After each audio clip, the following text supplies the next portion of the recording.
நம்முடைய ஆண்டவரும் அருமை இரட்சகருமாகிய இயேசு கிறிஸ்து விலையேற பெற்ற நாமத்தினாலே உங்கள் யாவருக்கும் இந்த காலை பொழுதிலே அன்பின் வாழ்த்தை தெரிவித்துக் கொள்கிறேன்.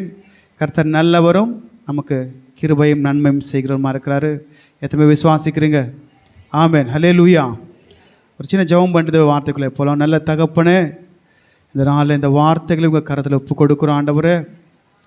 தேவ ஆவியானுடைய சத்தத்தை ஆண்டவரே, காதுள்ளவன் கேட்க கடவன் என்று அப்பா நாங்கள் அநேக இடத்துல பார்க்குறோம் ஆண்டவரே.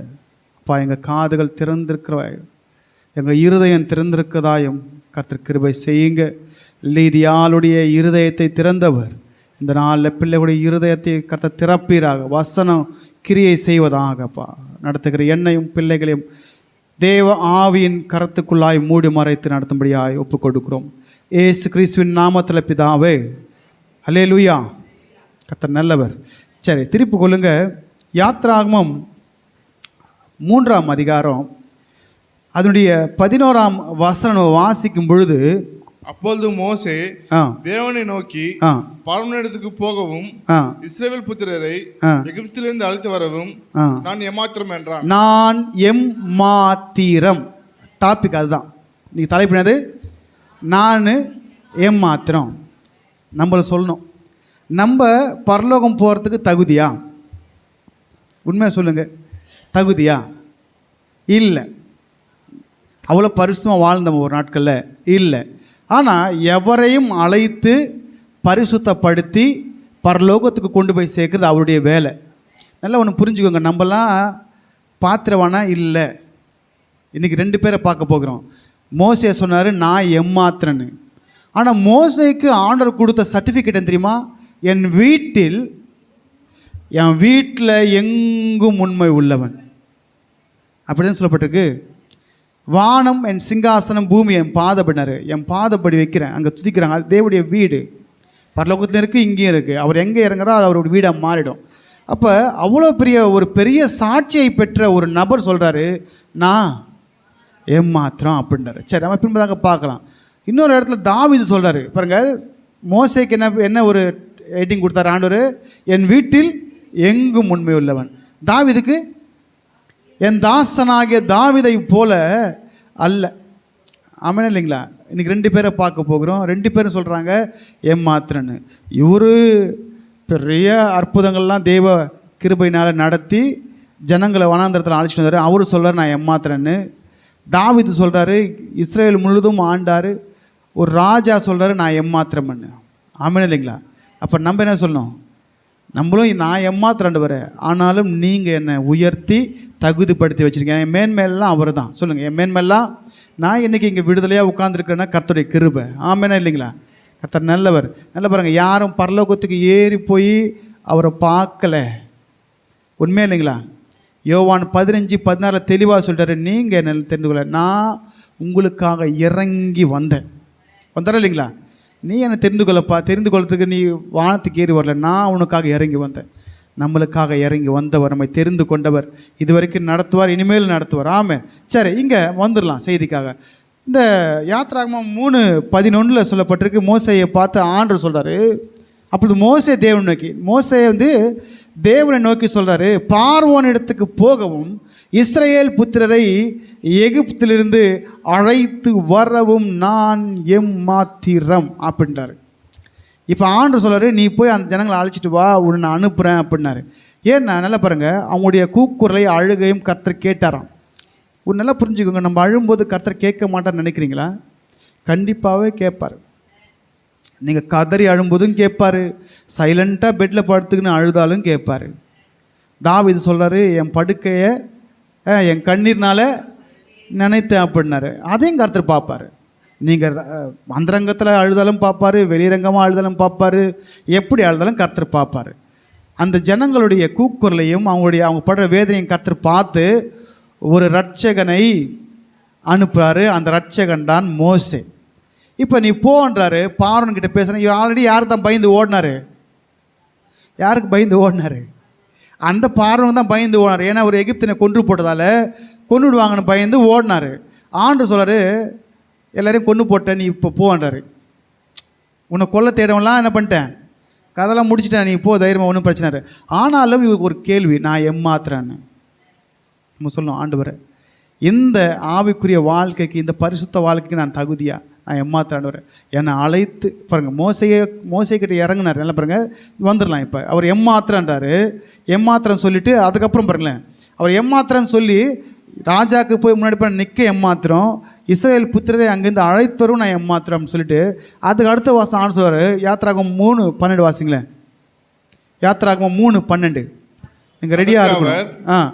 நான் உன்னோடு இருப்பேன், நீ ஜனத்தை எகிப்தில் இருந்து அழைத்து வந்த பின்பு நீங்கள் இந்த மலையில் தேவனுக்கு ஆராதனை செய்வீர்கள். சரி, போதும். இங்கே பார்த்தீங்கன்னா நான் உங்க கூட இருப்பேன்ட்டார். ஒரே ஒரு வார்த்தை. நம்ம எம்மாத்திரம்தான். பிசாசு நம்மளை ஒரு அப்படி தட்டிவிட்டு போவான் தெரியுமா? பிசாசு நம்மளை அப்படி தட்டிட்டு போயிடுவான். நீங்கள் முதல்ல பிசாசை கண்ணில் பார்க்க முடியுமா? பார்க்க முடியாது. கொஞ்சம் பிரச்சனை வந்தோடனே காலு கையெல்லாம் ஆட்டம் கொடுத்துரும். ஆமாம்மா இல்லைங்களா? பிரச்சனை வந்தோடனே பயம் வந்துடும். ஆனால் இது வரைக்கும் நீ பிரச்சனை ஜெயிப்பதற்கு தாங்கிடும் பலன் தருவார், உனக்கு தப்பி செல்ல வழி செய்வார். பயப்படாத, ஏன்னா நான் உன் கூட இருக்கிறேன்னாரு. ஏய் பார்வோன்னடா, பார்வோன்னு என்னடா அவன் ராஜ்யம்? நான் வரேன் உன் கூட, உன்னை அனுப்புறது நான் அல்லவா? உன் கூட நான் இருக்கிறேன். நீ செய்ய போகிற காரியம் உனக்கு தெரியாது, எனக்கு தெரியும் உன்னை செய்ய வைக்க போகிற காரியம். என்ன பாருங்க, நம்ம ஜெபத்தின் வல்லமை தெரியுங்களா உங்களுக்கு? நீங்கள் ஜெபிக்கும்போது, முழங்கால் படிட்டு ஜெபிக்கும்போது பிசாசு ஆட்டம் கொடுத்துருவான் தெரியுமா? ஹலோ பிள்ளைகளை, தெரியுமா தெரியாதுங்களா? நீங்கள் முட்டி போட்டோன்னா அவன் முட்டி நடுங்கிடும். ஆமேனா இல்லைங்களா? நீங்கள் ஏசப்பா கிட்ட முட்டி மடக்கும்போது அவன் முட்டிக்காலாம் ஆடும். ஆடுமாடுதுங்களா? பார்க்க முடியாது, ஆனால் அதுதான் உண்மை. சரி, இப்போ சொல்லரு. இப்போ சரி, நம்ம வந்துடலாம். 3ஆம் அதிகாரம் 1, 2, 3 வசனம் தொடர்ந்து வாசிக்கும்போது இவர் தன்னுடைய மாமனாகிய எத்திரவன் ஆடுகளை மேய்க்கிறார். இப்போ மோசேக்கு வயது 80. இல்லை, நான் அப்படியே சொல்லிட்டே வரேன் சரிங்களா? எழுதி கொடுத்தேன் உங்களுக்கு, எழுதி கொடுத்தேன். வாசிங்க. மோசே மீதியான் தேசத்துக்கு ஆசாரியனாக இருந்தான். தன் மாமனாகிய எத்ரோவின் ஆடுகளை மேய்த்து வந்தான். அவன் ஆடுகளை வனாந்தரத்தின் பின்புறம் இருக்கு பார்த்தீங்களா? இது இங்கிலீஷ்ல ஈஸ்ட் இருக்கும் சரிங்களா? ஈஸ்ட் பின்புறத்தில் ஓட்டி தேவ பர்வதம் தேவ பர்வதமாகிய ஓரேப். நல்லா பாருங்க, ஓரேபும் சீனாயும் ஒன்று சரிங்களா? ஓரேபும் ஏன்னா அந்த மலையாண்ட நீ வருவேன்னு ஆண்டு சொல்லியிருக்காரு. சரி, அப்படி வாசிங்க. அங்கே கர்த்தருடைய தூதரானவர் ஒரு முச்செடியின் நடுவில் இருந்து உண்டான அக்னி ஜுவாலையிலே நின்று அவனுக்கு தரிசனமானார். அப்பொழுது அவன் ஒட்டு பார்த்தான். முச்செடி அக்னியால் ஜுவாலித்து எரிந்தும் அது வெந்து போகாமல் இருந்தது. சோத்திரம், அல்லேலூயா. இப்போ இவர் இருப்பதுங்க ஆடு மேய்ச்சிட்டே இருந்தார். மேய்க்கும் போது திடீர்னு ஒரு ஃபயர் அங்கே வருது. அந்த ஃபயர் என்ன ஆயிடுச்சுன்னா முச்செடி நடுவில் ஏறிது. என்ன பாருங்க, இங்கே வந்து புஷ்ன்னு இருக்குது, இங்கே முச்செடி இருக்குது. ஆக்சுவலாக பார்த்தீங்கன்னா முள் புதர் நடுவில் ஒரு முச்செடியில் நெருப்பு வருது. நல்லா பாருங்கள், மோசேக்கே அது அற்புதம் ஆகிடுச்சு. இப்போ செடி நம்ம பற்ற வச்சா என்ன ஆகிடும்? பற்ற வச்சா என்னிடும்? பற்றிக்கிட்டு சாம்பல் ஆகிடும்.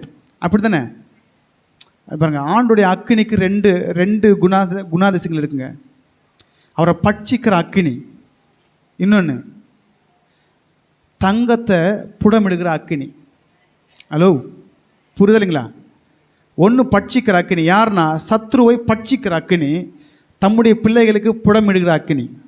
இப்போ இந்த முச்செடியில் நெருப்பு பற்றிக்கிச்சு, ஆனால் முள்ளெல்லாம் எரியவே இல்லை, அப்படியே ஃபயர் மட்டும் வருது. இந்த அற்புத காட்சி மோசேக்கே ஒரு அற்புதம்னா நமக்கு எப்படி இருக்கும்? அற்புதமாக இல்லைங்களா? ஆண்டு இறங்கினாலே அற்புதம் தான். ஆனால் இன்றைக்கி என்ன தெரியல, நீங்கள் இறங்க வைக்க மாட்டேன்றீங்க அவரை. யோவான் 15:16 சொன்னவரை நீங்கள் இறங்கவே வைக்கிறதில்ல. நம்ம அவர் எப்போ இறங்குவார்னா, நீங்கள் இருதயத்தின் ஆழத்திலிருந்து துதிக்கும் போது கர்த்தர் இறங்குவார். ஆமென். அதை கண்ணை மூடு, ஆவியில் நிரம்பு, தேவ பிரசனத்தை உணர்ந்து கொள்ளு, தேவனுடைய வல்லமையை நீ பார்ப்பேன். கண்ணவே திறக்கூடாது. கடைசி பாட்டில் மட்டும் முடிவு ஜெபம் வரைக்கும் நீங்கள் சோத்திரம் சொல்லும்போது கர்த்தர் உங்கள் இருதயத்தை, உங்கள் சிந்தையை பரிசுத்த ஆவியில் நிரப்புவார். ஏன்னா ஆவியார் எங்கே உண்டு அங்கே விடுதலை உண்டு. சரி, கிட்ட போய் பார்க்காரு, முள்ளுலாம் எரியல, தீஞ்சும் போல. அற்புத காட்சி. பின்னால் பாருங்கள், ஆண்டவர் வந்து நம்ம மேலே வந்தார்னா நம்ம சேதமாக மாட்டோம். சேதம் ஆவதற்கு பதிலாக நம்ம உருவாகும். ஆவியார் உங்கள் மேலே நிழலிடும்போது உங்களை அழிக்க அல்ல, உங்களை உருவாக்க. நம்ம மேலே இருந்தாருன்னா மாம்சத்தின் கிரியெல்லாம் காலியிடும். மாம்சத்தின் கிரியை 17, ஆவியின் கனியோ 9, ஆக மொத்தம் 26. யாவே என்றால் 26 வரும். தேவ ஆவியானவர் நம்ம மேலே அசைவாடினார்னா, நம்ம மேலே இறங்கினார்னா, அந்த அற்புத காட்சியை மற்றவங்க பார்ப்பாங்க. நமக்குள்ளே இருக்கிற எல்லா பாவமும் மாறிட்டுருக்கோம். பாவம் செய்கிற இவனா அன்பு கூறுறான், பாவம் செய்கிற இவனா இவ்வளவு நல்லவனாக இருக்கிறான். அதெல்லாம் தேவனுடைய அக்கினி. எப்படி அந்த அற்புத காட்சி மோசேக்கு அற்புதமாய் தோன்றுச்சோ, இன்றைக்கி அநேக ஜனங்களுக்கு அது அற்புதமாய் தோன்றும். ஒரு நாளில் வாய் திறந்தா இங்கிலீஷ் பேசுகிறவங்களுக்கு கர்த்தர் இன்றைக்கி ஹோலி லாங்குவேஜை கொடுத்துருக்குறாரு. ஹல்லேலூயா. உண்மையே இல்லைங்களா? நான் சொல்கிற இங்கிலீஷ் வேறு, சரிங்களா? காசிமேடுலாம் போனால் நீங்கள் நல்லா இங்கிலீஷ் கேட்கலாம். இன்றைக்கி காசிமேடு எத்தனையோ ஜனங்கள் ரட்சிக்கப்பட்டு, வாங்க ஐயா, சோத்திரங்க ஐயா, நல்லா இருக்கிறீங்களா ஐயா, வாங்க ஐயா, நான் வரவேற்கிற பிள்ளைகளை நாங்கள் எத்தனையோ பேர் பார்க்குறோம். இன்றைக்கி எத்தனையோ ரவுடிகளை கர்த்தருடைய அக்கினி மாற்றிருக்கு. ஊழியக்காரராக மாறி இருக்காங்க, தேவ பிள்ளைகளை மாறி இருக்காங்க. இதெல்லாம் எப்படி நினைக்கிறீங்க? அந்த அக்கினி அவங்க மேலே இறங்கினதால். ஆமென். கர்த்தர் நல்லவர். சரி, இப்போ முட்புதரை பார்த்து 3ஆம் வாசனை வாசிங்க. அப்பொழுது மோசே முச்செடி வெந்து போகாமல் இருக்கிறது என்ன? முச்செடி நெருப்பு வந்தா நம்மளுடைய கூற்றின்படியாக, நம்மளுடைய தாட்டு சிந்தபடியாக நெருப்பு வந்தால் அதை அழிஞ்சிடும். ஆமாண்ணா? நெருப்பு வந்தால் சாம்பல் ஆகிடும். நம்முடைய கூட்டுறது தானே. இப்போ ஒன்று பற்ற வச்சேன்னா, ஒரு மெழுகு வெத்தியை பற்றுச்சுன்னா மெழுகெல்லாம் கரைஞ்சி அந்த திரியெல்லாம் என்ன ஆகிடும்?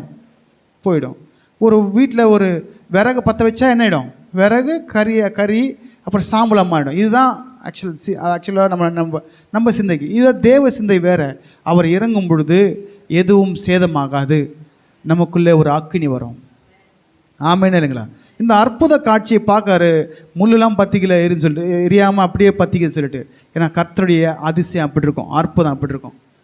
நம்மளை அழிக்க அல்ல, நம்மை ஊன்ற கட்ட, நம்மை உருவாக்க, நம்மை புடமிட, நம்ம சுத்த தங்கமாய் மாற்றி பரலோகத்துக்கு கொண்டு போய் சேர்க்க. தங்கத்துக்கு ஆவிக்குரிய வார்த்தை ஒன்று தெரியுமா? மகிமை. மகிமை தங்கத்துக்கு நடையாளம். அதனால தான் அந்த முள்செடி, டக்குன்னு சொல்லிட்டு போயிட்டேன். முள்செடி பார்த்தீங்கன்னா, முள்செடியை முள்ளெலாம் செதுக்கி தான் அதில் உடன்படிக்கை பெட்டியை பண்ணி உள்ளும் புறமும் தங்கத்தை தகடாக அடித்து அதுக்குள்ளே தேவ வார்த்தையை வச்சாங்க. நம்ம தான் முள் மரம். புரியுது இல்லைங்களா? சித்தி மரத்தினாலே பெட்டினா, சித்திம்னா முள் மரம். நம்ம உலகத்திலிருந்து உலகத்தால் கரைப்பட்டு முள்ளுகளுக்குள்ளே இருந்தோம். ஆமாம் இல்லைங்களா? ஆண்டவர் நமக்காக முள்ளுகள் மத்தியில் வந்தார் இல்லைங்களா? உன்னத பாட்டில் சொல்லப்பட்டிருக்கு, என் நேசர் முள்ளுகளுக்குள்ளே லீலி புஷ்பத்தை போல் மறந்துருக்காராம். இந்த பாவப்பட்ட உலகத்தில் அவர் இங்கே மலர்ந்தார் வந்து. ஆமேன். இந்த உலகம் தான் உலகம் தான் முள்.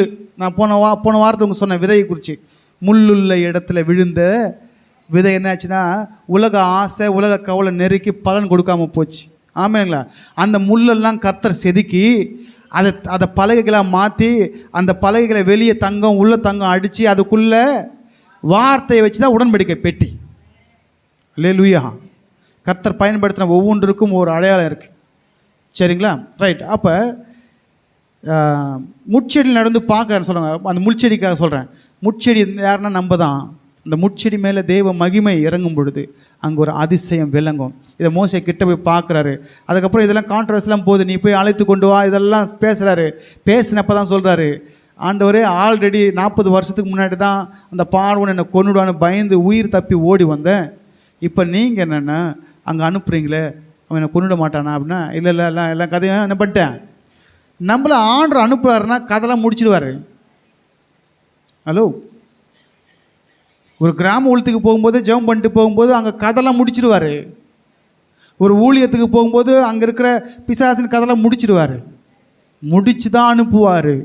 நம்மளை பிரச்சனையில் மாட்ட வைக்கிறவர் அல்ல தேவன். நம்மை நன்மையினாலே நடத்துகிறவர் தான் நம் தேவன். ஒருவேளை நம்ம நினைக்கலாம், எனக்கு இந்த பிரச்சனை அந்த பிரச்சனை, அதெல்லாம் நம்மளாக போய் மாட்டிக்கிறது.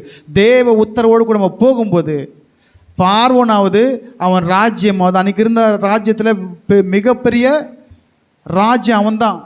இன்றைக்கி அமெரிக்கா எப்படி இருக்கு? அமெரிக்கா சொன்னதான், அமெரிக்கா பொருளாதார வரியை போட்டது தான். ஆமாம் இல்லைங்களா? அமெரிக்கா போட்டால் அது மீற முடியுமா? முடியாதுங்க. அப்படி தான் அன்றைக்கு இருந்த ராஜ்யம் தான் எகிப்திய சாம்ராஜ்யம். அந்த எகிப்திய ராஜ்யத்தில் அவன் என்ன சொல்கிறனா அது உலக நாடெல்லாம் கேட்கும். ஐயோ இவ்வளோ பெரிய நாட்டு ராஜமணி நிற்க, நீ போ மோசே, நான் பார்த்துக்கிறேன், நீ ஏமாத்திருந்த நான் இருக்கல உன் கூட. நம்ம பார்க்குறோம் அங்கே நடந்த 10 வாதைகளை நம்ம பார்க்குறோம். 10 வாதைகள் என்ன பண்ணார்? மோசையை பார்த்து பார்வோன்னு நடிக்கிட்டான். உண்மையா இல்லைங்களா? ஒவ்வொரு வாதைக்கும் ஒவ்வொரு வாட்டி மோசையை கூப்பிட்டு இவன் ராஜா தான், ஆனாலும் ஒன்றும் செய்ய முடியல. மோசையை கூப்பிட்டு தான் எனக்காக ஜெபம் பண்ணேன். ஆமாம் இல்லைங்களா?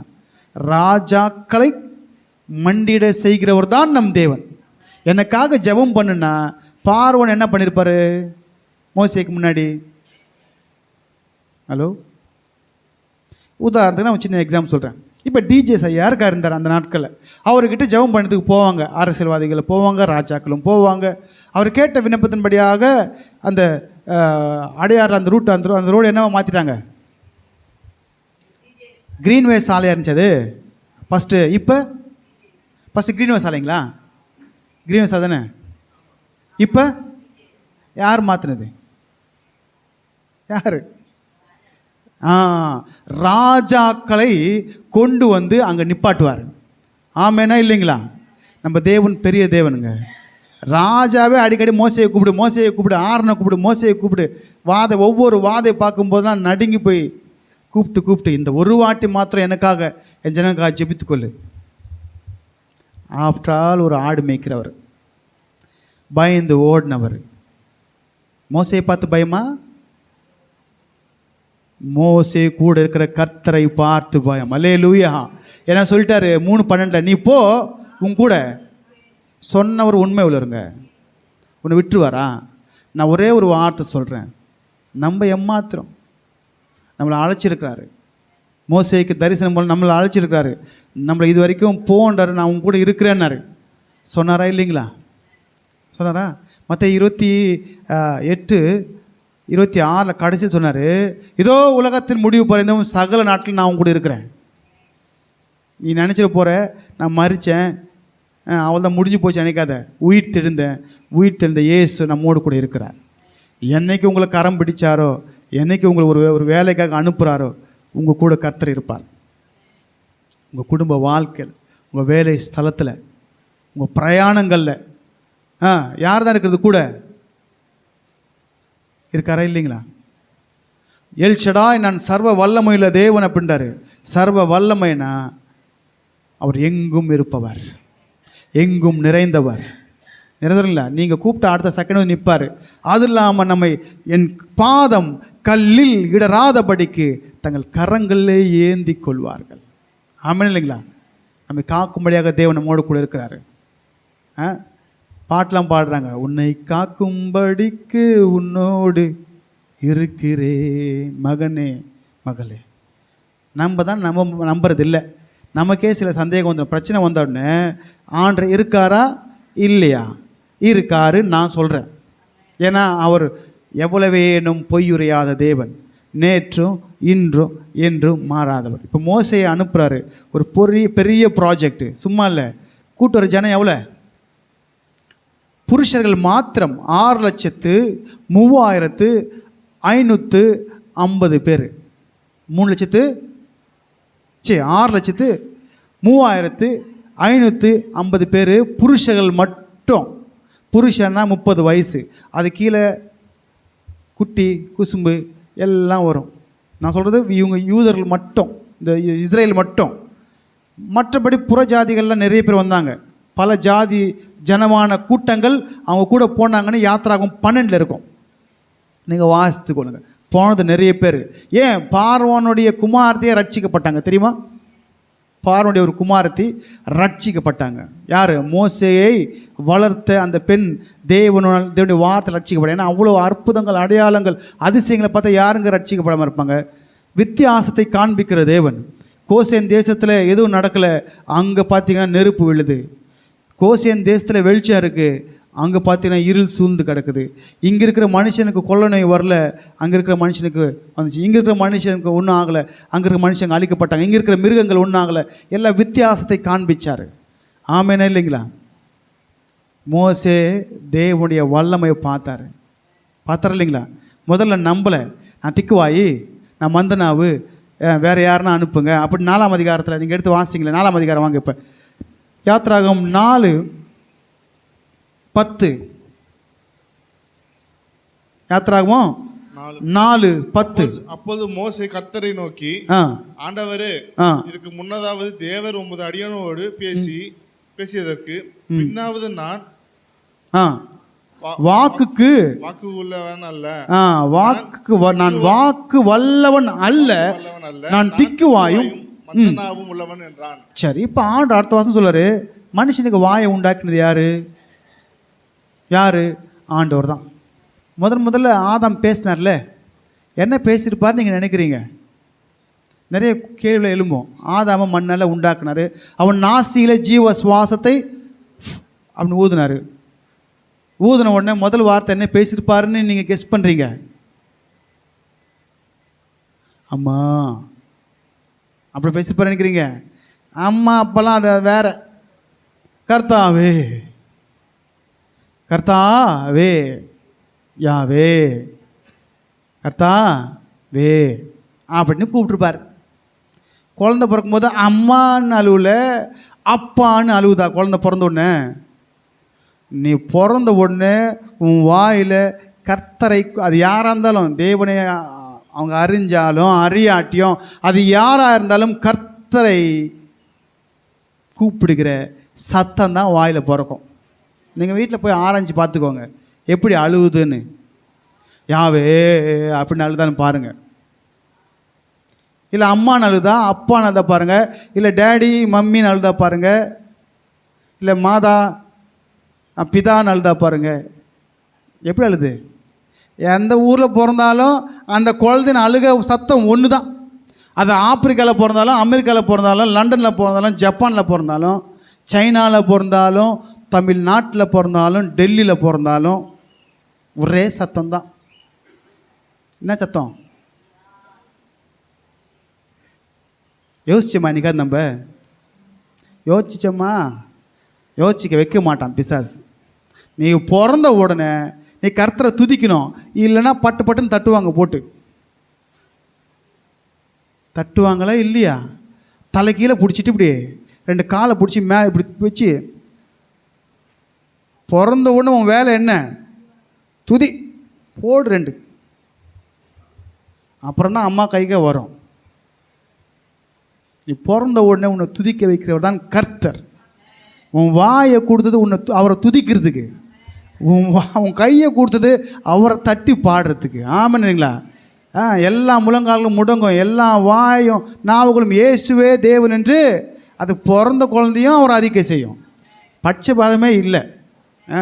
கர்த்தர் நல்லவர். சரி, இப்போ திக்கு வாயும் மந்தனாவன்ற ஆண்டு சொல்ற, எப்பாடி நீ பிறந்த உடனே உன்னை துதிக்க வச்சது நான் அல்லவா? உனக்கு வாய் கொடுத்தது நான் அல்லவா? அதில் அழகான 32 பல்லு கொடுத்தது நான் அல்லவா? அதில் நீட்டாக தொங்குற நாக்கு கொடுத்தவன் நான் அல்லவா? ஆமாங்களா? மூக்கு கொடுத்தவன் நான் அல்லவா? கண்ணு கொடுத்தவன் நான் அல்லவா? நம்ம உடம்புல படாத விரல இடமே கிடையாது. கர்த்தருடைய விரல் நம்ம உடம்பு எல்லா இடத்துலையும் பட்டிருக்கு. சரிங்களா? எல்லாத்தையும் பர்ஃபெக்டாக பண்ணார். அவர் இருக்கிறபடியாக பண்ணார். நமக்குள்ளே ஒரு குறைவும் இல்லை. அவர் இருக்கிற வண்ணமாக நம்ம படைச்சிருக்காரு. இப்போ இவருக்கு என்ன ஆயிடுச்சுன்னா, திக்குவாயும் மந்தனாவுண்டு. இப்போ நான் ஒரு வார்த்தை சொல்கிறேன், திக்குவாயும் மந்தனாவுன்னா, அண்ணனை தூக்கின்னு போய், நான் உதாரணத்துக்கு நீ புரிஞ்சதுக்காக சொல்கிறேன், தூக்கின்னு போய் எகிப்தில் விட்டாங்க. சரி, எகிப்திலேருந்து எங்கே விட்டாங்க? போல் அவர் தான் ஓடி போய்ட்டார், மீதியான் தேசத்துக்கு போய்ட்டாரு. இப்போ 40 வருஷமாக மீதியான் பாஷை பேசி பேசி பேசி எகிப்த் பாஷை லைட்டாக திக்குது. உங்களை இங்கிலீஷ் பேசணும்னா நீங்கள் என்ன பண்ணுவீங்க? திஸ் சர்ச்சு இஸ் கோயிங்கு அப்படின்னுவோம். கரெக்டா? ஃப்ளூயண்ட்டாக பேசுவோமா? திஸ் சர்ச்சு ஒருத்தர் பேசினார், அதான் சொல்கிறேன். Is coming. ஃப்ளூயண்ட்டாக வராது, அதுதான் திக்கு.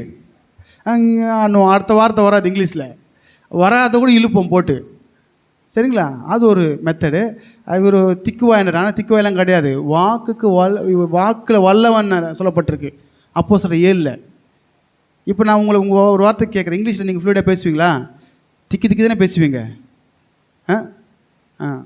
அவன் சொன்னார், எப்பா ஆண்டவரே 40 வருஷம் ஆயிடுச்சு, அங்கே போய் நான் எப்படி அந்த முன்னாடி போய் திக்கி திக்கி பேசினா அவனை தோற்றா வெளியே பண்ணுவாங்க. பார்வை ஒரு ராஜா முன்னாடி போயிட்டு அப்படின்னு என்ன பண்ணுவார், வெளியே போனார். இவன் யாரும் கூட்டு வந்தது இல்லை டிரான்ஸ்லேஷன் ஒருத்தர். அதனால தான் என்ன பண்ணுறாரு, அடுத்த டிரான்ஸ்லேஷன் பண்ணுறதுக்கு ஆரோனை அனுப்பிவிட்டார். ஆரோன் நல்லா பேசுவான்ல, என்ன பேசுவான், இங்கிலீஷ் பேசுவான், எகிப்சிய பாஷை பேசுவான். ஏன்னா அவன் அங்கே தான் இருக்கிறான், அங்கே தான் இன்னும் அடிப்பு தந்துக்குவான், அவன் அனுப்புகிறானாரு. ரைட், சரி. இதுக்கப்புறம் பார்த்தீங்கன்னா மோசேயினுடைய சங்கதிகள்லாம் உங்களுக்கு தெரியும், ஜனங்களை அழைத்து வந்தது. ஆனால் அவர் ஒரே ஒரு வார்த்தை சொல்லி டக்குன்னு முடித்தார், நான் ஏமாத்துறேன் ஆண்டவரை.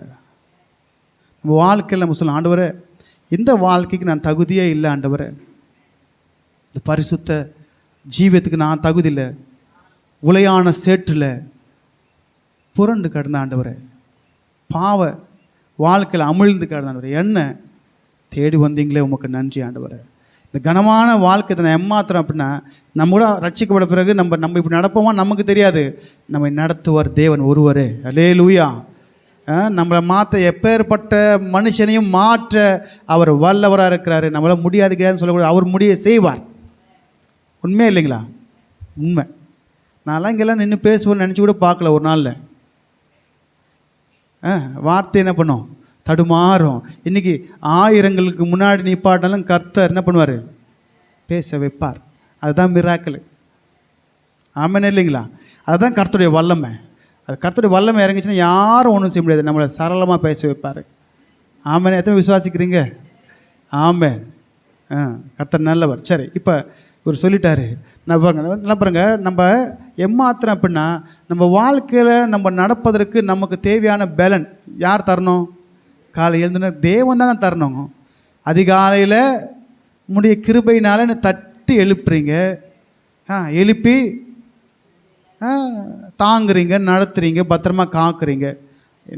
நீங்கள் இல்லைன்னா முடிஞ்சிச்சு ஆண்டவரை, ஏமாத்துற ஆண்டவரை. தட்டிட்டு போயிட்டே இருப்பான் பிசாசு. உன்னை காக்கும்படி தம்முடைய தூதர்களுக்கு கட்டளிட்டாரு, நீ விழுந்தாலும் நீ கீழே தாங்கிறது தேவ கிருபை. ஆமேன்னு இல்லைங்களா? இன்றைக்கி நம்மளை நடத்துகிறது தேவன். அதெல்லாம் நம்மளை அழைச்சர் விடவே மாட்டார். நம்ம வாழ்க்கையில் எத்தனை பிரச்சனைகளை பார்த்துருப்போமே இல்லைங்களா? நம்ம பார்க்காத பிரச்சனையா? மோசேயை பார்க்காத பிரச்சனையா? மோசேயை நடத்தினவர் நம்மையும் நடத்துவார். அல்லேலூயா. பார்வோனால் கூப்பிட்டு மிரட்டி திட்டி, ஒரு பக்கம் பார்த்தீங்கன்னா ஜனங்களை அவன் அடிக்கிறான் போட்டு. நல்ல பாருங்க, மோசே போய் பேசுனது ஜனங்களுக்கு அடிதான் முதல்ல. நான் ஒன்று சொல்கிறேன், நம்ம தேவனுடைய ஆவிக்குரிய வாழ்க்கை இருக்கும்போது நம்ம பிள்ளையுடைய வாழ்க்கையில் சில பிரச்சனைகள் வரும். ஆனால் கர்த்தர் கைவிட மாட்டார். மோசே நிமித்தமாக அந்த இஸ்ரேல் ஜனங்களுக்கு பிரச்சனை வந்துச்சு தான், அடித்தாங்க, வைக்கோல் தரல, அவங்க தான் போனாங்க. ஆனால் அதன் பின்னாடி ஒரு நன்மையை கர்த்தர் வச்சுருப்பார். நம்ம பிள்ளைகளுக்கு சில பிரச்சனை போடலாம் வருதா, அது பின்னாடி கர்த்தர் நல்லதை வச்சுருப்பார். சுமூகமாக போனால் தேவ வல்லமை தெரியாதுங்க. பார்வன் கூட 10 வாதையை காமிச்சதால் தான் அவன் தேவ வல்லமையை புரிந்து கொண்டான். ஏன் ஆண்டு நினச்சா ஒரே ஒரு வாதையில் அடித்து காலி பண்ணி தூக்கி போயிருப்பார். ஏன் வல்லமை உன்னிடத்தில் விளங்கும்படியாக உன்னை நிறுத்தின பார்வோனே, ஒரே ஆகிட்ட உன்னை காலி பண்ணிவிடுவேன். முடியாதா? புதிய ஏற்பாட்டில் பிரசங்கித்த ஏரோது என்னன்னா, புழுத்து செத்தானா, ஒரே அடி. கர்த்தரால் முடியாது ஒன்றுமே இல்லை. ஏன்னா அவர் இவ்வளவு அற்புதமான காரியங்கள் செய்தார் என்பதை இந்த பரிசுத்த வேதத்தில் பதிவிடும்படியாக கர்த்தர் அவனை விட்டு வச்சார். ஆமேனா இல்லைங்களா? இன்றைக்கி அந்த அதிசயம் படிக்கிறோம். இன்றைக்கி கூட பார்த்திங்கன்னா நம்ம வாழ்க்கையில் ஜீவ புஸ்தகம் இருக்குது, ஞாபக புஸ்தகம் இருக்குது. நமக்கு ஞாபக புஸ்தகத்தில் பிசாசு இவ்வளமாக செய்த பிறகும் என் பிள்ளைங்க எனக்காக நின்னாங்க, இவ்வளோ உபத்திரத்தில் நின்னாங்க, கஷ்டத்தில் நின்னாங்கன்னு வேதத்தில் பதிவிடும்படியாக, ஞாபக புஸ்தகத்தில் பதிவிடும்படியாக அங்கே ஒரு ஞாபக புஸ்தகம் வைக்கப்பட்டது உங்களுக்காக, எனக்காக. பிரச்சனையை பார்த்து அசராதீங்க, பயப்படாதீங்க. ஏன்னா ஒரே ஒரு வார்த்தை சுருக்க முடிக்கிறேன், கர்த்தர் உங்களோடு கூட இருக்கிறாரு. ஆமேனா இல்லைங்களா? நான் மோசையோடு இருந்தது போல உன் கூட இருப்பேன்னு யோசுவாவுக்கு சொன்னார். யோசுவாவுக்கு சொன்னவர் நமக்கு சொல்லுவாரா இல்லைங்களா? சொல்லிட்டாரு. மத்தேயு 28:26 மத்தேயு 28:26 மத்தேயு 28:20 ஆணித்தனமாக சொன்னார், இதோ உலகத்தின் முடிவு பரியந்தமும் சகல நாட்களும் நான் உங்க கூட இருக்கிறேன். கர்த்தர் நல்லவர், நம்மளை அழைச்சிருக்கிறாரு, இது வரைக்கும் நடத்துறாரு. நம்ம ஏமாத்திரம் நம்ம சொன்னோம், நான் பாத்திரவான இல்லை ஆண்டவரை, எவனையும் தகுதிப்படுத்த, மேன்மைப்படுத்த, பலப்படுத்த உம்முடைய கரத்தினாலே ஆகும். மோசே தான் போனார். மோசே மூலிமா கர்த்தர் கிரியை செஞ்சார். இன்றைக்கி நம்மளை அழைச்சிருக்காரன் நம்ம மூலியமாக தான் கர்த்தர் செய்வார். ஹலோ, அன்றைக்கு அழைத்த தேவன் இன்றைக்கும் உண்மை உள்ளவர். மோசேன் மூலியமாக அற்புதம் நடக்கணும், உங்கள் மூலியமாக கர்த்தர் அற்புதம் செய்வார். உங்கள் மூலியமாக ஆத்துமாக்கள் ரட்சிக்கப்படனா உங்கள் மூலியமாக செய்வார். நீங்கள் பயப்படாதீங்க, கலங்காதீங்க. ஜபத்தோடு கூட எந்த காரியத்தையும் மேற்கொள்ளுங்க. கர்த்தர் காரியங்களை வாய்க்க செய்வார். நான் ஏமாத்திரம் சொல்லுங்கள். நான் ஏமாத்திரம்தான். நான் உங்க கூட இருக்கிற மகனே, மகளே, நான் பெரியவர். எவனையும் உயர்த்த என்னால் முடியும். பார்வனுக்கு முன்பதாக மோசேயை உயர்த்தினவர் இந்த சமூகத்துக்கு முன்பதாக உங்களையும் உயர்த்த அவர் வல்லவராக இருக்கிற வசனம் சொல்லுது. சகல ஜனங்களை பார்க்கும் நான் கீர்த்தியும் புகழ்ச்சியும். சில பேர் சொல்லுவாங்க, இந்த கிறிஸ்தவங்க வாழ்க்கையில் எல்லாம் ஜாலியாக சமாதானமாக இருக்கிறாங்க, இது எப்படின்னு தெரியல, நம்ம வாழ்க்கையில் அடிக்கடி பிரச்சனை வந்துடுது. அதுதான் தேவன் நமக்கு கொடுக்குற ஒரு மேன்மை. ஒருவேளை பிரச்சனை வரும், பிரச்சனை வந்தாலும் தாங்கிடும் பலன் தப்பி சில வழியை செய்வார். அவங்களாம் பார்த்தீங்க எத்தனை பேர் பிரச்சனையை மேற்கொள்ள முடியாதபடிக்கு தங்களை மாய்த்து கொள்கிறாங்க. ஆனால் தேவன் நமக்கு பயமுள்ள ஆவியை அல்ல, வேற ஆவியை கொடுத்துருக்கிறாரு. பிசாசை பலனுள்ள ஆவியை, பிசாசை அடித்து தும்சம் பண்ணுற ஆவி. ஆமென் இல்லைங்களா? நம்ம தான் நம்மளை பற்றி புரிஞ்சுக்கணும். கர்த்தர் நல்லவர். சரி, அப்போ எவ்வளவோ பார்த்துட்டு வந்துட்டோம். இந்த ஒவ்வொருத்தருடைய வயசு ஒவ்வொரு விதமாக இருக்கும். உங்கள் வாழ்க்கையில் எவ்வளவோ பார்த்துருப்பீங்க. இது வரைக்கும் கர்த்தர் நடத்தினார்னா இனிமேலும் நடத்துவார். ஏன்னா ஒரே ஒரு வார்த்தை, நம்மோடு கர்த்தர் இருக்கிறாரு. கர்த்தர் மோசேயோடு இருந்தபொழுது ஒரு ஜெயம், அதே போல் கர்த்தர் நம்மோடு கூட இருக்கிறாரு. உங்கள் ஆவிக்குரிய வாழ்க்கையில், உங்கள் பரிசுத்தத்தில், புரிதல் நான் சொல்கிறது பொறுமையாக விளங்கிக்கோங்க. உங்கள் ஆவிக்குரிய வாழ்க்கையில், உங்கள் பரிசுத்த வாழ்க்கையில், உங்கள் நடக்கையில், உங்கள் செய்கைகளில், ஒவ்வொன்றிலையும் கர்த்தர் உங்கள் கூட இருந்தார்னா ஜெயிக்க வைப்பார். யோசேப்போடு கர்த்தர் இருந்தார். அவன் காரிய சித்தி உள்ளனாக இருந்தான், ஜெயிச்சான் போத்திபாருடைய மனைவியை. அப்படி நீங்கள் பிசாசை ஜெயிப்பீங்க. ஆமென் இல்லைங்களா? ஏன்னா கர்த்தர் உங்களுக்கு வேணும், இல்லைன்னா பிசாசு காலி பண்ணிடுவான். கர்த்தர் நல்லவர். சரி, இப்போ அடுத்ததாகி வந்துடலாம். இரண்டாவது நபர் 2 சாமுவேல் 7ஆம் அதிகாரம் 18. 2 சாமுவேல் 7ஆம் அதிகாரம் 18ஆம் வசனத்தை நீங்கள் வாசிங்க. அப்பொழுது தாவீது ராஜா உட்பிரவேசித்து கர்த்தருடைய சமூகத்திலிருந்து கர்த்தராகிய ஆண்டவரே, தேவனீர் என்னை இதுவரைக்கும் கொண்டு வந்ததற்கு நான் எம்மாத்திரம். இதுவரைக்கும் என்னை கொண்டு வந்தது எம்மாத்திரம், என் வீடு எம்மாத்திரம். இதுதான் இன்னைக்கு நம்ம பாட்டா பாடணும். இதுவரை என்னை. ஆமாம், ஏங்க இப்போ வயசு எனக்கு 45. இந்த 45 வயசு வரைக்கும் என்ன நடத்தினதுக்கு நான் எம்மாத்திரன்றேன். என் உசுரை நான் பிடிச்சிட்டு இருக்க முடியுமா? உசுரை பிடிச்சிருக்கு வச்சுக்கிற ஒருத்தர் அவர் மட்டும்தான். அவர் தான் ஒப்பு கொடுத்தாரு. பிதாவே, உன் கையில் என் ஆவியை ஒப்புவிக்கிறேன்னு சொன்னவர் அவர் மட்டும்தான். அதை கொடுக்கவும் எனக்கு அதிகாரம் இருக்குது, அதை எடுத்துக்கொள்ளவும் எனக்கு அதிகாரம் இருக்குது. அதை பிதாவின் இடத்துல பெற்றுக்கொண்டேன். இப்போ நீங்களும் நானும் அந்த அதிகாரத்தை உடையவர்களாக இருக்கிறோம். தேவனுக்காக நம் ஜீவனை கொடுக்கும்போது திரும்ப அந்த ஜீவனை கர்த்தர் நமக்கு கொடுக்க வல்லவராக இருக்கிறாரு. இப்போ தாவீது சொல்கிறாரு, தாவீதே, இந்த நான் பின்னணி உங்களுக்கு சொல்கிறேன், ஓன் சந்ததியில் கிறிஸ்து வருவார். நல்லா பாருங்க, ஆபிரகாம் கிட்ட சொன்னார், உன் சன்னதிக்குள் பூமியில் சகல ஜாதிகளும் ஆசீர்வதிக்கப்படும் தான் க்ளூ கொடுத்தாரு. ஓன் சந்ததியில் எத்தனாவது புள்ள இல்லைன்னு சொல்லலை. ஹலோ, சொல்லலை. கொடுத்தது 2 புள்ள. ஒன்று அடிமை பெண்ணுடைய பிள்ளை, இன்னொன்று சுயாதீன பிள்ளை. அதுக்கப்புறம் கேத்தரால் கேள்வி பண்ண. இதெல்லாம் ஒரு ஒப்பனை, சரிங்களா? இதெல்லாமே ஒரு வேதத்துடைய ஒப்பனை. சரி, இப்போ ஈசாக்கிலேருந்து யாக்கோபு வந்தார். யாக்கோபுலேருந்து 12 கோத்திரங்கள் வந்தது. அந்த 12 கோத்திரம் வந்தப்போ லைட்டாக இன்ட்டு கொடுத்தாரு. செங்கோல் யூதாவை விட்டு நீங்குவதில்லை, நியாயப்பிரமாணிகன் அப்படின்னு வார்த்தை எங்கே சொல்லியிருக்காரு. எங்கன்னா ஆதியாகமம் 49 ப்ராஃபட்டிக்கா யூதான்னு இன்ட்டு கொடுத்தாரு. ஆனால் அந்த யூதா கோத்திரத்தில் எத்தனையோ பேர் வந்தாங்க, எத்தனையோ பேர் இருந்தாங்க, எத்தனை பேர் வாழ்ந்தாங்க. ஆனால் கர்த்தர் சூஸ் பண்ணது தாவீதை. தாவீதுக்கிட்ட இருந்த குவாலிஃபிகேஷன் என்ன பாருங்க. மோசேக்கிட்ட இருந்த குவாலிஃபிகேஷன் நான் ஒன்றும் இல்லை. தாவீதுக்கிட்ட இருந்த குவாலிஃபிகேஷனு நான் ஒன்றுமே இல்லை. இது வரைக்கும் நான் கூட்டு வந்தீங்க, நான் என்ன ஆண்டவர் ஒன்றுமே இல்லை. ஆனால் ராஜா உண்மை இல்லைங்களா? ராஜாவை சொன்னால் நான் ஒன்றுமே இல்லை. நான் ஏமாத்திரம், என் வீடு ஏமாத்திரம். என் வீட்டில் நீங்கள் வந்து பறக்கிறேன்னு சொன்னீங்களே, எத்தனையோ தலைமுறை கழிச்சு பறக்கப்பார். எப்போ பறக்கப்பார்? ஆபிரகாம் முதல் தாவீது வரும் 14 தலைமுறை, தாவீதிலிருந்து பாபிலோனுக்கு சிறைப்பட்டு போனவருக்கு 14 தலைமுறை, அதுக்கப்புறம் ஒரு 27 தலைமுறை கழித்து நான் உனக்குள்ளே வரப்போகிறேன்டான்றத கர்த்தர் அங்கே சொன்னார்.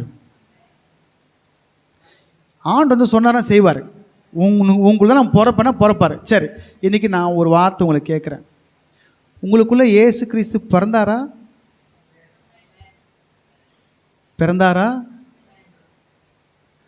பாட்டில் படுவோம், ஏசு பிறந்தார், ஏசு பிறந்தார், ஏசு பிறந்தார். எங்கே பிறந்தார்? பெத்லகேம் ஊரில் பிறந்தார். ஆமாம்மா, கிறிஸ்மஸுக்கு பாடுவோம். இல்லைங்க, அது 2000 வருஷத்துக்கு முன்னாடி, 2000 ஆண்டுக்கு. இப்போ உனக்குள்ளே பிறந்திருக்கிறாரு, உனக்குள்ளே வளர்றாரு, உனக்குள்ளே ஜீவிக்கிறாரு, உன்னோடு கூட இருக்கிறாரு. உன் சந்ததியில் நான் பிறப்பேன்னு சொன்னதுக்கே தாவீது நான் ஏமாத்துறேன், என் வீடு ஏமாத்துறேன்னா நமக்குள்ளேயே இயேசு பிறந்திருக்கிறாரு. ஹல்லேலூயா. பிறந்திருக்காரு இல்லைங்களா? தாவீதோட பன்மடங்கு நம்ம எப்படி இருக்கணும்? சந்தோஷமாக இருக்கணும். 27 தலைமுறை கழிச்சு 27 பிறக்க போகிற சொன்னதுக்கு அவர் சந்தோஷம். உங்களுக்குள்ளே பிறந்திருக்காரு, உங்களுக்குள்ளே கிறிஸ்து இருக்கிறாரு. ஆமாங்களா? உங்கள் பிள்ளைங்களுக்குள்ளே கிறிஸ்து பிறந்திருக்காரு. உங்கள் பேர பிள்ளைகளுக்குள்ளே கிறிஸ்து பிறந்திருக்காரு. ஆமானா இல்லைங்களா? எவ்வளோ சந்தோஷம் வேணும். சரி, இந்த தாவீதை குறித்து நம்ம பார்க்கும்போது உனக்குள்ளே நான் பிறப்பேன், உன் சந்தை பிறக்கும்போது ஒரே உற்சாகம் அவருக்கு. அதுக்கப்புறம் ஏசப்பா நமக்குள்ளே பிறக்கிறது மட்டும் இல்லைங்க, தாவீதுக்கு வந்த வாஞ்ச அவர் வீடு கட்டப்படணும் என்பது. அல்லேலூயா. ஏசப்பா பிறந்தால் மட்டும் போதுமா? ஏசப்பா உங்களுக்குள்ளே வாழ்ந்தால் மட்டும் போதுமா? அவருடைய வாஞ்சை நீங்கள் நிறைவேற்றணுமா இல்லையா? நிறைவேற்றணுமா இல்லைங்களா? அவருடைய ஒரே வாஞ்ச, உம்முடைய சித்தம் ஜபம் பரமண்டலத்தில் செய்யப்படுவதில் பூமியிலேயும் செய்யப்படுவதாக. பரலோகத்தில் எப்படி உம்மை கோடான கோடி தூதர்கள் துதிக்கிறாங்களோ அப்படி இந்த பூமியில் எல்லாம் ரட்சிக்கப்பட்டு உம்மை துதிக்கணும். ஆமென் இல்லைங்களா? அப்போ நமக்குள்ளே கிறிஸ்து பிறந்தா நமக்கு என்ன வந்துடும்? அடுத்தது தாவீது மாதிரி அவருடைய வீடு கட்டணுன்ற வாஞ்சை வந்துடும். கட்டணும் அவன் இல்லை. நீங்கள் உடனே நினைப்பீங்க, சர்ச்சு கட்டணுமா, சர்ச்சு கட்டுறதுக்கு காசு கொடுக்கணுமா, அப்படி தானே நினைப்பீங்க. ஆலயம் என்பது புதிய ஏற்பாட்டில் ஹலோ, ஆலயம் யார்? நீங்கள் தான் தேவனுடைய ஆலயம். ஆலயத்துக்கு 2 இருக்குது, சரிங்களா? ஃபஸ்ட்டு பார்த்தீங்கன்னா மிக்டாஷ் அப்படின்னா ஆசரிப்பு கூடறம், இங்கேருந்து அங்கேருந்து அங்கே பேர்த்து போடுவாங்க. அதுக்கப்புறம் தாவீது நாட்களில் வந்து தான் தாவீது வந்து எல்லாம் பணம் சேர்த்து வச்சு சாலமோனுக்கு கொடுத்து கட்டினது தான் மிஷ்கான், பெர்மனண்ட் இடம், பர்மனண்ட்டு. இப்போ மறுபடியும் ஆர்டர் என்ன பண்ணிட்டாரு? உங்களையும் என்னையும் ஆலயம் ஆக்கிட்டாரு. இந்த ஆலயம் ஒரு இடத்துல இருக்காது, அங்கங்கே போய் தேவ மகிமையை வெளிப்படுத்தும்.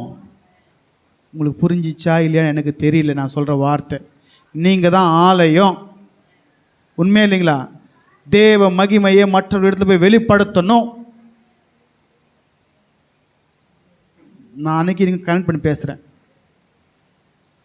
அந்த இடத்துல சாலமோன் கேட்ட மாதிரி மகிமை வந்துச்சோ, உங்களுக்குள்ள ஒரு மகிமை வரணும்.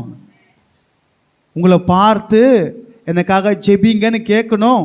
உங்களுக்குள்ள தேவ மகிமை வெளிப்படணும், தேவ வல்லமை வெளிப்படணும், தேவ பிரசன்னம். உங்களை பார்த்த உடனே இவங்க தேவ பிள்ளைகள், இவங்ககிட்ட ஒரு ஜெப விண்ணப்பம் சொல்லணும்னு தோணும் அவங்களுக்கு. புரியுதுங்களா?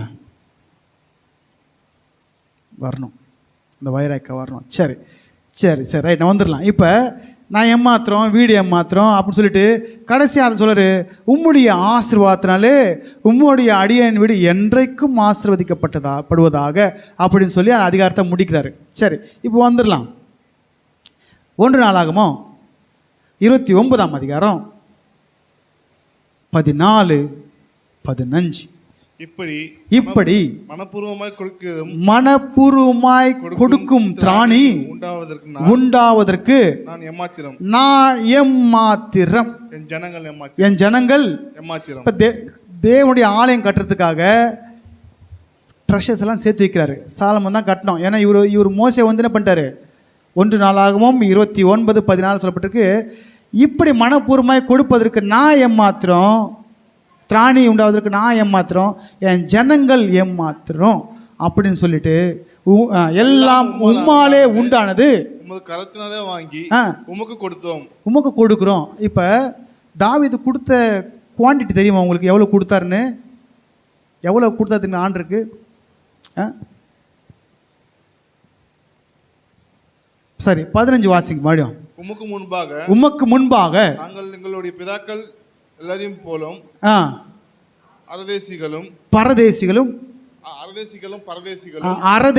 பரதேசிகளும் பூமியின் மேல் எங்கள் நாட்கள் ஒரு நிலையில் போல நிழலை போல இருக்கிறது அப்படின்னு சொல்றாரு.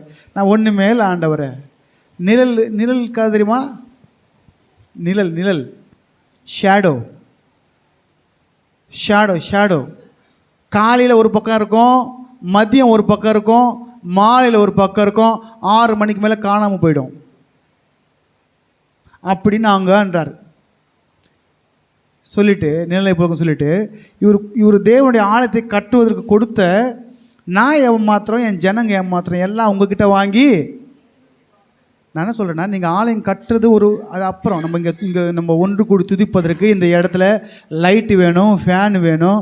தேவனை பற்றி இப்போ சொன்னதானே நீங்கள் இப்போ வெளியே போய் ஆத்மாதாயம் பண்ணுவீங்க. சபை எழுப்புதல் என்பது சபைக்குள்ளே வரணும். இங்கே இருக்கிற உங்களை எழுப்பி விட்டாதான் தூங்குகிற நீ மரித்தோரை விட்டு எலும்பி போ பிரகாசி அப்படி இங்கேருந்து எழுப்பி விட்டால் தான் நீ போவ. உண்மையா இல்லைங்களா? அப்போ நீ வெளியே போய் தேவ மகிமையை வெளிப்படுத்த உனக்கு ஒரு கட்டிடம் தேவைப்படுது.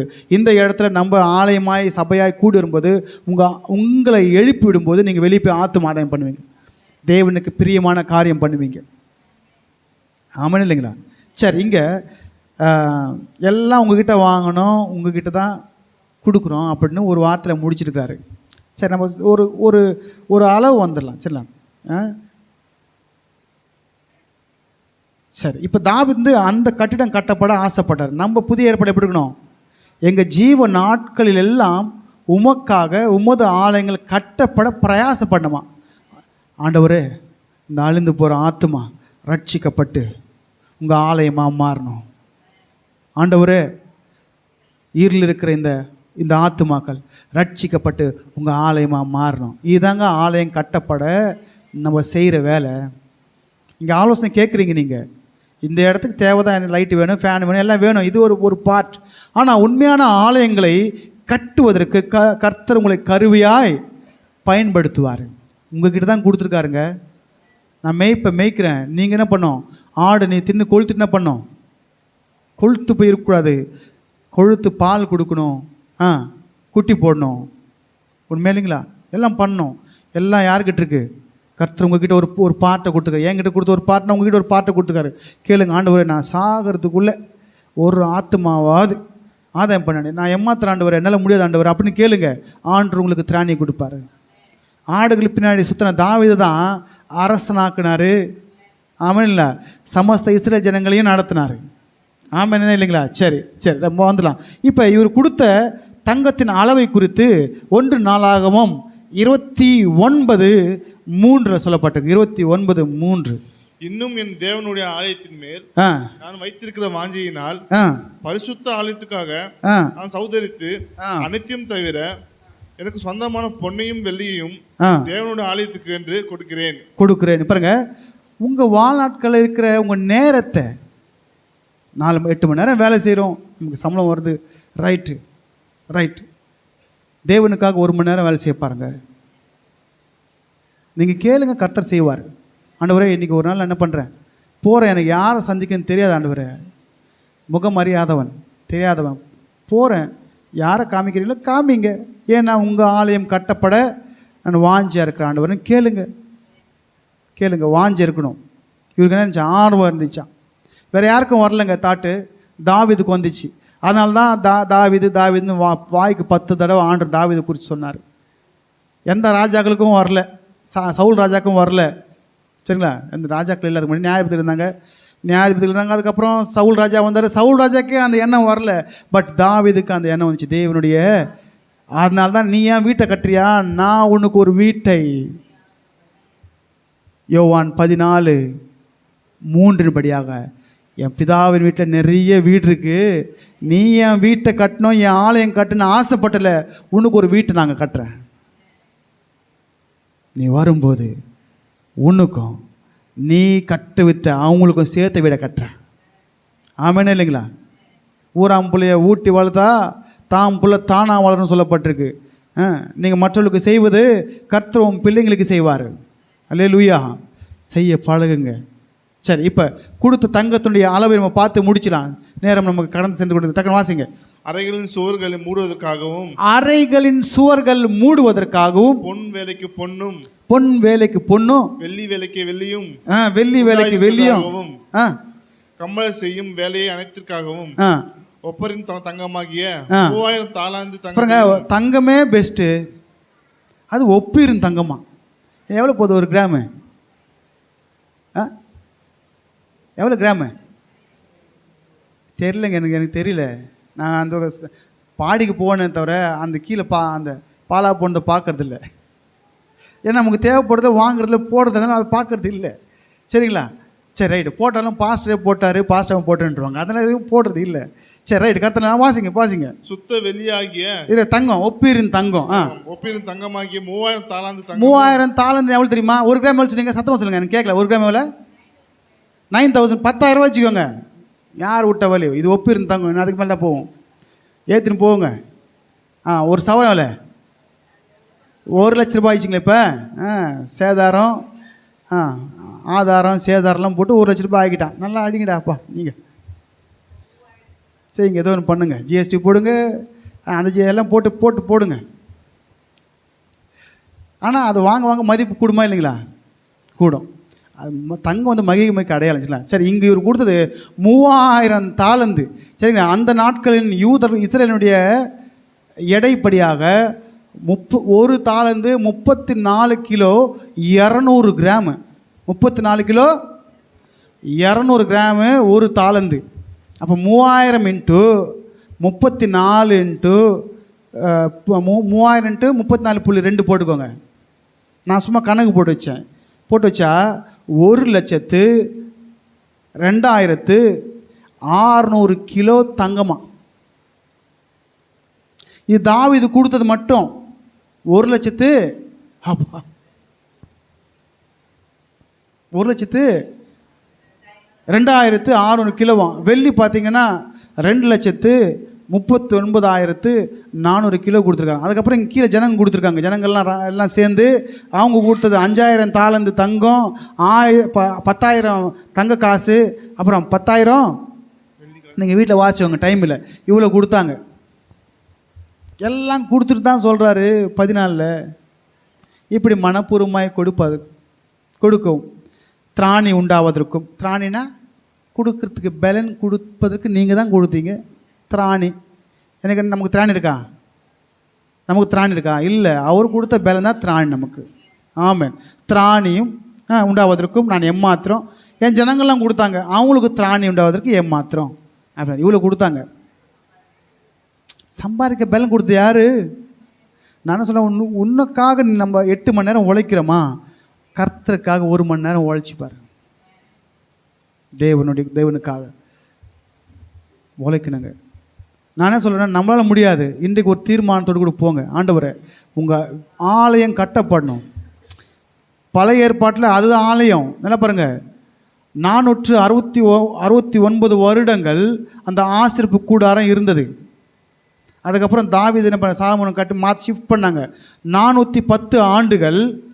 இதை நீங்கள் வீட்டு போய் ஆராய்ச்சிக்கோங்க. 410 ஆண்டுகள் சாலமோன் கட்டின ஆலயம் இருந்துச்சு. அதுக்கப்புறம் டெஸ்ட்ராய் பண்ணாங்க பாபிலோன். சரிங்களா?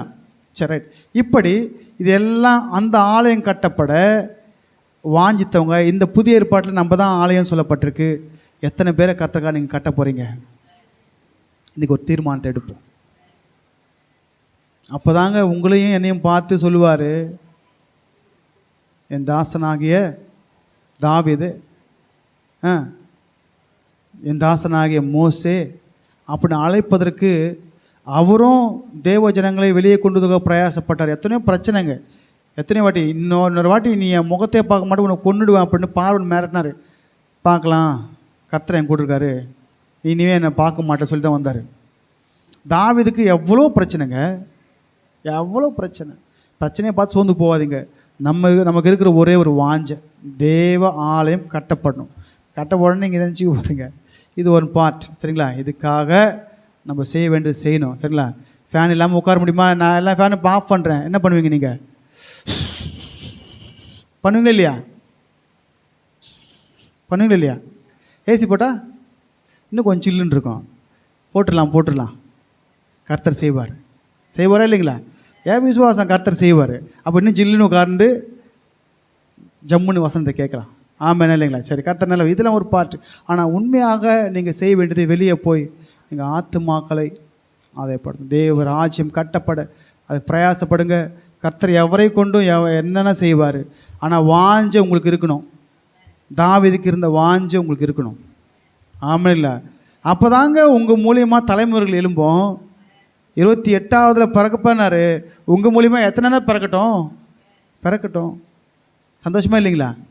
நீங்கள் எத்தனை ஆத்தும ஆதாயம் பண்ணுறீங்களோ உங்களை கர்த்தர் உண்மையும் உத்தமும் உள்ள ஊழியக்காரனே, உனக்கு கொடுத்த உன் ஆவிக்குரிய வாழ்க்கையில் நீ கொஞ்சத்தில் உண்மையாக இருந்த உன் அநேகத்தின் மீது, நல்லா பாருங்கள், ஊழியக்காரர் தான் இங்கே வச்சுருக்காருன்னா அங்கே போனீங்கன்னா நீ உண்மையாக இருக்கிறவனையும் ஒவ்வொரு போஸ்ட்டில் வைப்பார். 10 பேருக்கு, 50 பேருக்கு, 100 பேருக்கு, 1000 பேருக்கு அதிபதியாக வைப்பார். இங்கே உங்கள் உண்மையை கர்த்தர் பார்ப்பார். ஒருவேளை தேவ சித்தமாக இருந்தால் இங்கேயும் உங்களுக்கு ஊழியத்தை கொடுப்பார். உண்மையை வச்சு உண்மையாக இருங்க, கர்த்தரத்தில் கேளுங்க. இதெல்லாம் செய்வதற்கு ஒரே ஒரு வார்த்தை, நம்ம நான் ஏமாத்திரம். இங்கே நிற்கிறதுக்கு நான் ஏமாத்திரம், பேசுவதுக்கு ஏமாத்திரம், தேவ சபையை நடத்துவதற்கு ஏமாத்திரம். எல்லாம் உங்கள் கையில் வந்துச்சாண்டு. நீர் கொடுத்தபடியே நடத்துகிறேன். உண்மையாக உத்தமமாக எந்த ஆதாயத்துக்கு எதிர்பார்க்காம மன உற்சாகமாக இது வரைக்கும் ஊழியம் செஞ்சுட்டு தான் வந்திருக்கேன். எந்த ஆதாயம் எதிர்பார்க்கல. கர்த்தர் இது வரைக்கும் நன்மையாக உண்மையாக நடத்துவார். எல்லா தேவையிலும் கர்த்தர் சந்திப்பார். ஆமென். அழைத்தவர் உண்மை உள்ளவர். மோசேக்கு தண்ணி வேணுமா தண்ணி கொடுப்பார், அப்பம் வேணுமா அப்பம் கொடுப்பார், தாவீதுக்கு வேணுமா கொடுப்பார், பொருளாதாரம் வேணுமா கொடுப்பார், எல்லாம் கொடுப்பார், கொடுத்து உயர்த்தி வைப்பார். நீங்கள் நம்ம செய்யலாம், சரிங்களா? ஒரே ஒரு வார்த்தை, இன்றைக்கி வீட்டுக்கு போகும்போது அப்படி சொல்லிட்டு போகிறேன், நான் ஏமாத்துறான்ட்டு போகிறேன். நீங்கள் சொல்ல தான் உங்களை உயர்த்துவார். என்னால் முடியும் அப்படி இப்படி நினைக்காதுங்க, ஏமாத்துறான்ட்டு போகிறேன் சொல்கிறேன். இன்றைக்கி ஊழியக்காரன் சொல்லியிருக்கிறீங்க, வெளியே போக சொல்லிட்டு நான் ஏமாத்துறான்ட்டு போகிறேன். ஏமாத்திரம் சொல்லுங்கள். கர்த்தர் சந்திக்கத்தக்கதாக ஆட்களை ஏற்படுத்துவார். கர்த்தர் உங்களை அளவில்லாமல் ஆசீர்வதித்து, உங்கள் பிள்ளைகளை ஆசீர்வதித்து, உங்கள் குடும்பங்களை கர்த்தர் ஆசீர்வதிப்பாராக. ஆமென்.